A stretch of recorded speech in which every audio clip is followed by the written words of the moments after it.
Na carta do apóstolo Paulo aos Tessalonicenses, ele escreve duas cartas, né? A segunda ele escreve porque alguns cristãos de Tessalônica haviam entendido de forma equivocada, né, as coisas concernentes ao retorno de Cristo. Mais de 318 vezes é mencionado o retorno de Cristo, desde Mateus a Apocalipse. A gente não está falando da escatologia, dos 30% que contém toda a Escritura. Tanto que o apóstolo Paulo fala em Atos 17:11, né, Lucas escrevendo, que os de Bereia eram mais nobres do que os de Tessalônica, porque eles receberam a palavra de bom grado, com alegria, e dia a dia examinavam para ver se as coisas eram assim de fato. Não que os tessalonicenses não fossem cristãos autênticos, né?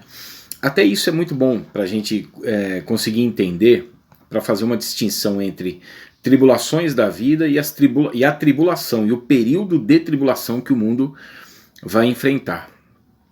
Tanto que Jesus fala em Mateus 24, 21, 22 que nunca houve um período como esse. Nem o dilúvio, foi uma destruição total e completa. Nós vemos que em 2 Pedro, capítulo 3, o apóstolo Pedro fala do dia do Senhor e o dia de Deus. No dia do Senhor ele fala que a terra será atingida pelos elementos dos céus, não todos, né? Mas grande parte do cosmos será abalado e a terra será atingida, né? Vai haver muita destruição. E depois ele fala do dia de Deus, né? Quando no final do juízo, né? No juízo final, em que novos céus e nova terra, né? Uma transformação total e completa. Então há uma distinção entre o período de tribulação, que são 7 anos, com as tribulações. Tanto que Paulo fala aqui por diversas vezes, né? Por exemplo, 1 Tessalonicenses 1:6, ele fala que eles estavam aqui passando por muitas tribulações, e vai falando no decorrer da carta, e na segunda carta, no capítulo 1, no versos 4 a 6, também fala que eles estavam passando por tribulações. E Paulo fala que Deus livra a igreja da ira vindoura. Tanto na primeira quanto na segunda carta, o apóstolo Paulo ele fala do fim dos tempos, ele fala desse sistema do anticristo, ele fala de um templo reconstruído, né, reverberando aquilo que Cristo disse em Mateus 24:15, que Jesus faz também, deixa bem claro uma distinção dos templos, né, judaicos, ou seja, do capítulo 23, no verso 39, bem como do capítulo 24, verso 2, a distinção de Mateus 24:15, que é o mesmo que Paulo fala em 2 Tessalonicenses capítulo 2, verso 4, que é o que Daniel já havia falado das 2.300 tardes e manhãs, que não vai atingir esse período de 1.260 dias, serão 1.150 dias,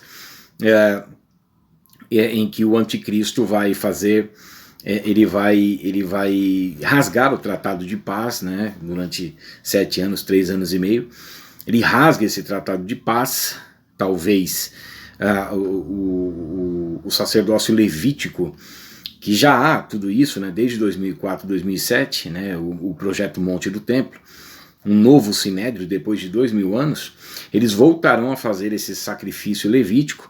Pode ser que depois, quando se iniciar o Tratado de Paz, depois de uns dias eles iniciam isso, mas nos 1260 dias restantes, Israel será então perseguido. E aí Daniel fala que o sacerdócio, a transgressão assoladora é diferente, né, da abominação que será instaurada. A transgressão assoladora é porque os judeus ainda por um certo período permanecerão em incredulidade e voltarão com o sacrifício. E por causa disso, então, eles serão entregues até para que se cumpra a eleição incondicional de Romanos 9:11, Romanos 11, 26 a 28, em que Jesus mesmo disse que só voltaria quando eles dissessem Baruch Rabá Beshem Adonai, que significa bendito que vem em nome do Senhor.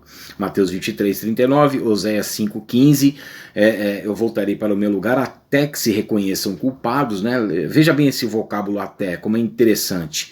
E em Oséias 6:2 diz: 2 dias nos castigarás e no terceiro dia nos revigorarás e viveremos diante de ti.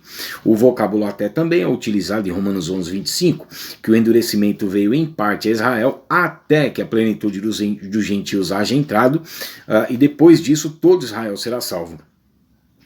E aí nós vemos que Paulo fala de uma ira futura a ira vindoura, né, 1:10 de 1 Tessalonicenses e 5:9 de 1 Tessalonicenses, que Deus não destinou a igreja à ira, e depois Paulo vem detalhando esse período, né, dos versículos 4 a versículo 12 de 2 Tessalonicenses, em que essa ira é o complemento das 70 semanas. Né? Daniel fala desse período, e nós vemos que a igreja não esteve presente nas primeiras 7 semanas, que são 49 anos, desde a saída para edificar a cidade de Jerusalém, né? Neemias capítulo 2, versos 1 a 8.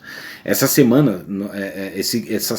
de anos, a contagem nós temos em Levítico 25:8, que é Shabua, né? Que é uma contagem de setes, né? Nessas semanas proféticas, semanas de anos, depois da reconstrução do templo até a morte de Cristo, nós temos mais 62 semanas, 434 anos. Totalizando então 483 anos. Na profecia de Daniel, 173.880 dias, que são 490 anos. Só que Jesus, quando a menção de quando o ungido é cortado, né, que é uma semana antes, ele profere essas palavras para o Sinédrio, e que eles terão que reconhecer a Cristo, e que isso ainda não ocorreu na história, Jesus fala que eles não o veriam mais até que dissessem bendito que vem em nome do Senhor. Então nós vemos essa menção de uma conversão em massa, porque primeiro eles são levados novamente a Haaretz Israel, ou seja, na terra de Israel, cumprindo ali inúmeras profecias bíblicas, Jeremias 30:19, Jeremias 31:35, Isaías 35, Isaías 66:8, Mateus 24:32 a 34, quando Jesus mostra que essa figueira que iria florescer é distinta da figueira que passou pela diáspora, e que o juízo calamitoso em 70 depois de Cristo veio sobre aquela presente geração de judeus, né? Em 70 depois de Cristo, Mateus 23:36, Ezequiel 36:19, eles foram levados para todas as nações. Depois haveria um retorno. Ezequiel 36:24, Ezequiel 37 versos 1 a 13 mostra claramente como foi feito esse reagrupamento deles como nação. A Bíblia diz que haverá uma conversão em massa dos judeus por promessa aos patriarcas.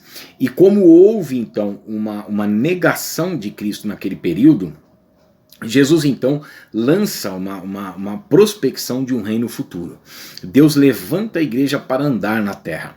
E depois nós vemos uma distinção de templos, um templo destruído e o templo do futuro que será profanado e não destruído, que é por causa da transgressão assoladora, de Daniel capítulo 8, verso 12 a 14, que é o que vai acontecer no período dos 144 mil, de Ezequiel capítulo 8, a descrição ali dos versos 1 a 16 da profanação do templo, que é de Apocalipse capítulo 11, verso 1 e 2, e Daniel capítulo 9, verso 10, mostra Apocalipse capítulo 7, versos 1 a 3, em que os 144 mil são selados. Então nós vemos que toda a perspectiva das 70 semanas de Daniel é sobre a nação judaica, sobre o templo, sobre Jerusalém, sobre o Messias, não só no período em que ele foi cortado e ascendeu aos céus, né, de Mateus capítulo 21 e Atos 1:11, bem como na sua descida do Monte das Oliveiras, Zacarias 14:4, em que ele fará o caminho inverso e irá então para o Monte do Templo, que é o Monte Sião, que é o desfecho dessa profecia de Daniel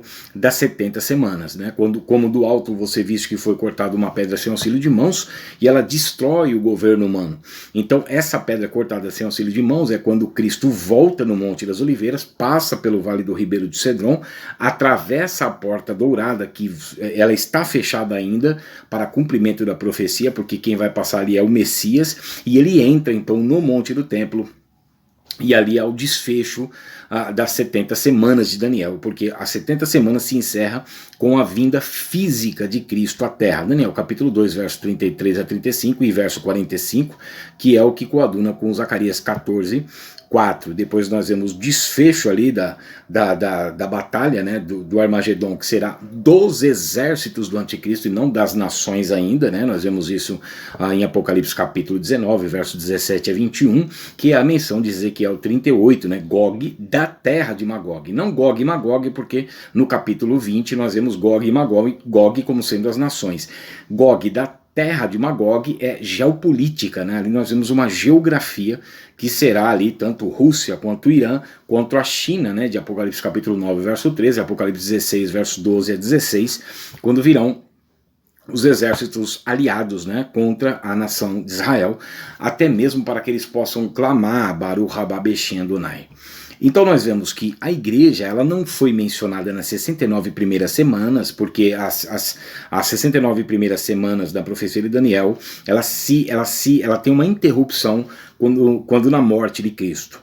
E a igreja só nasce em 52 dias após a morte e ressurreição do Senhor e após 10 dias a sua ascensão aos céus em Atos capítulo 2, no período do Shavuot, na festa das semanas, ou que nós mais conhecemos como o período da festa do Pentecostes, que está em Levítico capítulo 23, que foi a última festa profética que Cristo cumpriu na pessoa do Espírito Santo. Páscoa, pães asmos, primícias e Pentecostes. Passa-se um período de tempo e a próxima festa a ser cumprida é o Yom Teruah, que é a festa das trombetas, que é a colheita geral, o arrebatamento da igreja, né? Então a gente fala isso aí, vai falando no decorrer dos vídeos. Então nós vemos que a igreja nasce em Atos capítulo 2, 50 ou 52 dias após a morte e ressurreição do Senhor e 10 dias após a sua ascensão.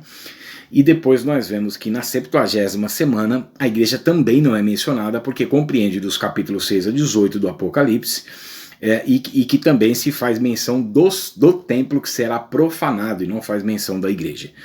Tá bom? Então, algumas referências aqui para que nós possamos chegar nesse entendimento e ver que essa geração que retornou de judeus, ela retorna em 14 de maio de 1948, cumprindo Isaías 66:8. Essa geração está com 73 anos de retorno, mas se nós colocarmos um tempo da sua maioridade do judeu, né, que pelo menos 12 ou 13 anos, essa geração está com quase 90 anos. Se nós colocarmos então mais um período de tribulação de 7 anos, essa geração encontrada nas escrituras, que é de 70 anos, ou se tiver força 80, ela já está no seu final. E Jesus disse assim, não passará esta geração do retorno sem que tudo isso aconteça. Então é claro, nós estamos no tempo do fim, né? Existem alguns cristãos aí que eles não entendem as nossas pregações. Então, nós não temos que parar de fazer as coisas. Tanto que eu vou mencionar mais sobre as cartas de Paulo aos Tessalonicenses, e nós vemos que muitos estavam parando de trabalhar e parando de fazer as coisas e ficaram olhando para o céu, igual o grande desapontamento ali de 1844, quando William Miller, né, ele disse que Jesus voltaria naquele ano, confundindo as 2.300 tardes e manhãs. Então não é para fazer isso, mas nós estamos sim no tempo do fim. Então o que acontece com os cristãos de hoje é que é a igreja de Laodiceia. Quando a gente entra para o dispensacionalismo, nós vemos a igreja de Laodiceia igual, idêntica à igreja que nós estamos vivendo hoje, tá bom? Mas a gente vai falando aí no decorrer dos vídeos.